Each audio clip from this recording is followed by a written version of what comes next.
সবাইকে জোহার জোহার জোহার। আপনারা সবাই জানেন আমাদের দুলারিয়াতে চাষবাস করি, সেটা তো আপনারা তো দেখছেন। এ পাশেও দেখছেন মণিপুরি ধান আছে, ওই পাশেও দেখলেন গোবিন্দ ধান আছে। এখানে আমরা যতগুলোই চাষ করি সেটা হচ্ছে আপনারা তো দেখেছেন বিগত দিনে, সেটা হচ্ছে আমরা নাঙ্গল দিয়ে আমরা চাষ করতাম। এখন গ্রাম বাংলায় গরু এখন অনেকটা কমে গেছে।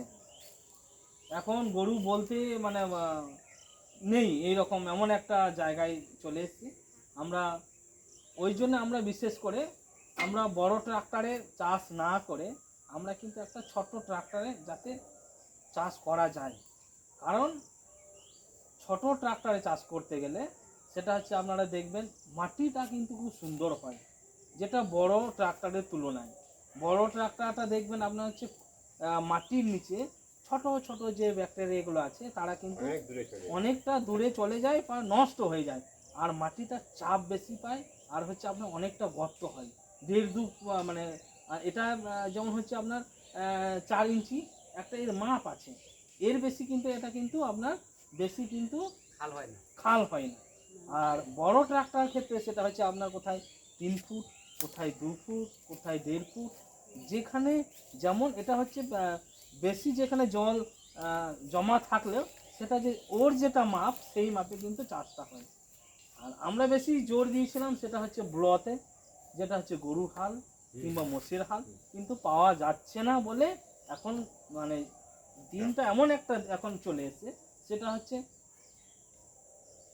চাষাবাদ যত মানে বেশি করতে পারি সেই জন্য কিন্তু গরুটা এখন আস্তে আস্তে কিন্তু গরুটাই ঠিক ছিল। আপনারা দেখবেন সবাই গরু সেটা হচ্ছে ওরা চাষ করতে করতে পায়খানা করতো, গোবর করতে একটা সার হতো। আর ট্রাক্টরে হচ্ছে এখন যেভাবে ট্রাক্টর হচ্ছে পুরো জমিটাকে নষ্ট করে দিচ্ছে। ওই জন্য আমরা এই ট্রাক্টর কিনেছিলাম। সেটা হচ্ছে দুলারিয়া থেকে একটা, সেটা হচ্ছে একটা আমাদের ডোনেশন দিয়েছিলেন কিছুজন। সেটা হচ্ছে কিছু আমাদের দাদা কিংবা আমাদের এখানে যারা এসছিলেন ওনারা গেস্ট হিসাবে, এবং ওনারা কিছু ট্রেনিং নিয়েছিলেন এখানে। ওনারা যখন আমাদের সুমিস্টাদির কাছ থেকে শুনলেন যে আমরা তো এখানে ব্লদ দিয়ে আগে চাষ করতাম, এখন বলদ হারিয়ে যাচ্ছে, গরু হারিয়ে যাচ্ছে, তাহলে তখন উনি একটা কয়েকজনকে বললেন যে এরকম এখানকার যারা চাষিরা আছে তারাও চাষ আবাদ ঠিকঠাক করতে পারছে না। ওই জন্যে তখন কিছু বন্ধু ওনার সার্কেলে যারা বন্ধুরা আছেন তখন ওনারা বললেন ঠিক আছে আমরা আছি। তখন আমরা সেই সময় এটা সরকারি এই সাবসিডি, সেটা সাবসিডি দিয়ে আমার নামে কি তখন তোলা হয়েছিল, এটা অ্যাপ্লাই করেছিলাম, তখন সেই সময় পেয়েছিলাম। তখন এই যে দাম ছিল এটা অনেক দাম ছিল, তখন দুজন এটার জন্য আমাদেরকে সাহায্য করেছিলেন দুলারিয়া। সেটা হচ্ছে যেমন একজন হচ্ছে আমাদের মেরিদি, উনি হচ্ছেন ফিনল্যান্ড বাড়ি, উনি বিদেশি, উনি ভালো সাহায্য করেছিলেন। আরেকজন হচ্ছেন আমাদের অজয় রবি বর্মা, উনি সাহায্য করেছেন, সেই জন্য আমরা কিন্তু এটা কিনতে পেরেছিলাম। আর এই গাড়িটা আমরা অনেকজনকেই দিই, যে অনেকজন এখানে চাষি তারা নিয়ে যান, ঠিক আছে। সেই উদ্দেশ্যই কিন্তু ওনাদের ছিল যে ঠিক আছে শুধু আমরা দুলারির জন্য নয়, এটা হচ্ছে যারা ছোট ছোট চাষি যারা ট্রাক্টরে পাচ্ছে না, যাদের আর্থিক অবস্থা নেই সেভাবে, আর বড় ট্রাক্টর হচ্ছে জমি বেশি করতে হয়। আমরা চাই যাদের আর্থিক অবস্থা নেই, যারা ছোট চাষি, তাদেরকে আমরা বিশেষ করে আমরা যেমন দিচ্ছি আর এখনও আমরা দিই, সেটা হচ্ছে তারা যাতে নিজেরা এটা নিয়ে ওরা চাষ আবাদ করতে পারে। আর বর্তমানে চাষ আবাদও করছে, ওই জন্য আপনাদেরকেও বলবো যে এটা তো আমাদেরকে ওনারা ডোনেশন দিয়েছিলেন, ডোনেশনের টাকা দিয়ে নেওয়া হয়েছিল। আর আমাদের এখানে যিনি ফাউন্ডার আছেন শর্মিষ্ঠা দত্তগুপ্ত, উনি কিছু ওনার ইয়ে থেকে ওনার সাহায্যে এগুলো কিন্তু এত বড় একটা গাড়ি আমরা কিনতে পেরেছিলাম। আজকে এই গাড়িটা আপনাদেরকে যারা আপনারা জানেন না, যারা নতুন এসেছেন, অনেকজনে এখানে মধ্যে অনেকজনই জানেন যে এখানে আমরা অনেকজনকে নিয়ে থাকেন, এখনও নিয়ে যাচ্ছেন। আর এটা কিন্তু আমরা আপনারাও কিন্তু নিয়ে যেতে পারেন গাড়িটা। যেমন আমরা জানেন আগেকার মানুষ যেমন গরু যেমন নিয়ে দিত, এটাও এরকম আমরা মানে দিই। সেটা হচ্ছে আমরা যেমন যে অবস্থায় আমরা এখন দেখলেন সেই অবস্থায় আমার ফেরার সময় সেই অবস্থায় মানে আমাদেরকে দিতে হবে।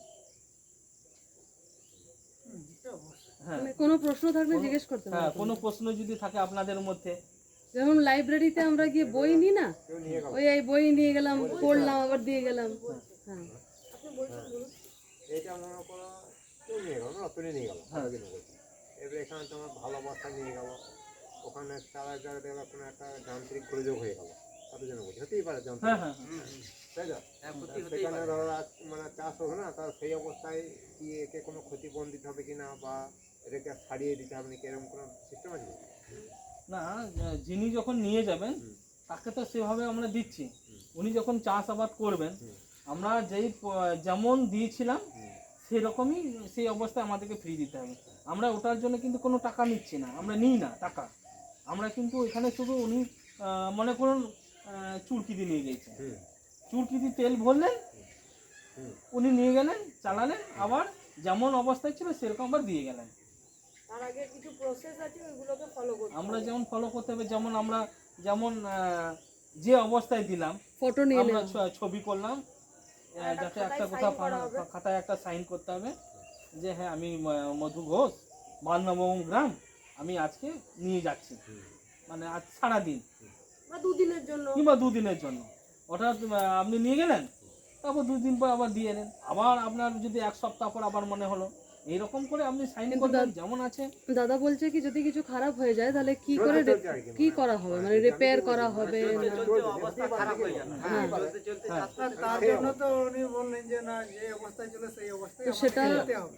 আপনিও করাতে পারেন রিপেয়ার, হ্যাঁ, শাড়ি দিতে হবে। শাড়ি দিতে হ্যাঁ, হবে। সেটা শাড়ি দিতে হবে। সেটাই বলছি আর কি। নিচ্ছি না। আমরা ওই জন্য টাকা নিচ্ছি না, না সেটাই জানা হয়, হ্যাঁ, অবশ্যই অবশ্যই। ওটা সেই জন্য আমাদের টাকা সেটাই নিচ্ছি না। মানে জানা, সবাইকে জানা মানে হ্যাঁ, হ্যাঁ, যদি আপনি জানেন না কে সারায় তো সে বলে দিতে পারবে কোন সেটা আমার যখন আপনি বললেন এরকম খারাপ হয়ে গেছে, তখন আমাকে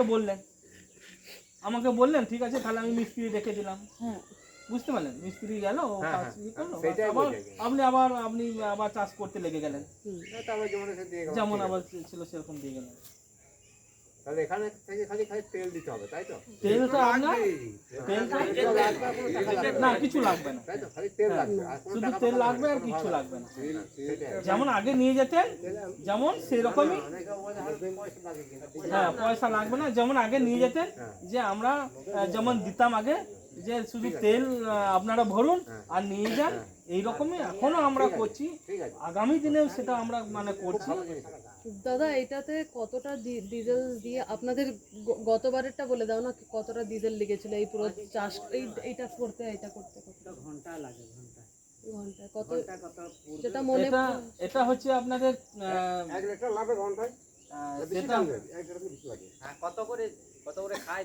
না, এটা 1 ঘন্টায় বেশি লাগে না, মানে 1 লিটার লাগে না, তেলের পরিমাণটা তেলের পরিমাণটা এত লাগে না, 1 লিটার লাগবেই সেটা হচ্ছে চাপের উপর।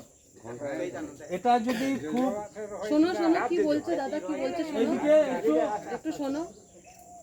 এটা যদি হালকা দিয়ে যদি চাষ করা হয়, এটা মিনিমাম ঘন্টায় নেবে মোটামুটি 600, এরকম 600 তেল খাবে, 5 থেকে 600 ঘন্টায়। আরও যদি হালকা যদি চাষ দেওয়া হয় মিনিমাম 400। মানে লোডের উপরে আপনি নির্ভর লোডের উপরে সবকিছু নির্ভর ঠিক করবে। আছে, এটাই। তেল হচ্ছে যত লোড দেওয়া হবে তত কিন্তু ওটা তেল খাবে। হ্যাঁ, ঠিক। অনেক শক্ত জমি হলে বা অনেক দিন পরে করা হলে যখন পিকআপ বেশি বাড়ানো হবে, পিকআপ যদি বেশি বাড়ানো হয়, আমি যদি এটা বেশি আবার ফালটা যদি দাবিয়ে দিই তখন একটু তেল তো খাবেই। খাবে, খাবে। এখন মাটিটা বেশি তুলবে। হ্যাঁ, আর জল জমি থাকলে জানো না, হ্যাঁ। লোড তো বেশি হবে না। এটা প্রথম ক্ষেত্রে যখন আপনি একটা আচর জমি বললেন সেই সময় তেলটা বেশি খাবে, তারপরে দ্বিতীয় যখন চাষ করা হবে তখন তেলটা যে কোনো গাড়ি, যে কোনো হয়, নিয়ম। আমরা যখন নাঙল যখন আমরা ধরি প্রথমটা যেমন যখন চাষ দেওয়া হয় তখন আমাদের পুরো কষ্ট হয়, পুরো হাত কোমর লেগে যায়, তারপর আস্তে আস্তে তারপরে পরের বার যখন চাষ করা হয় ওই মাটি তখন কিন্তু লাগে না, তখন হালকা হয়। এটাও এরকম, যেমন চাপ তখন ওদের যেমন বেশি তখন ক্ষমতা, তখন ছুটবে বেশি। তখন বেশি ছুটবে। আর গরু যেমন প্রথম চাষে যেমন খুব ক্লান্ত হয়, দ্বিতীয় চাষ যখন হয় তখন ক্লান্তটা হয় না। এটাও সেরকম, গাড়িটাও এরকম।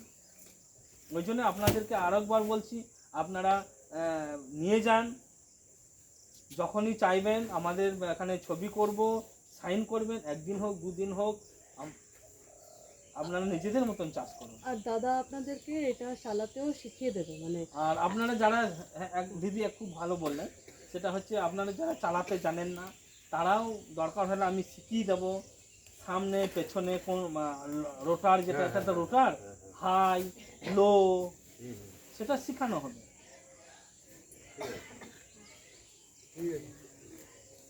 এখানে যেমন রতনদা যেমন নিয়ে যান, রতনদা চালাতে ভালো জানেন, রতনদা ওর জমিতে চাষ করেন।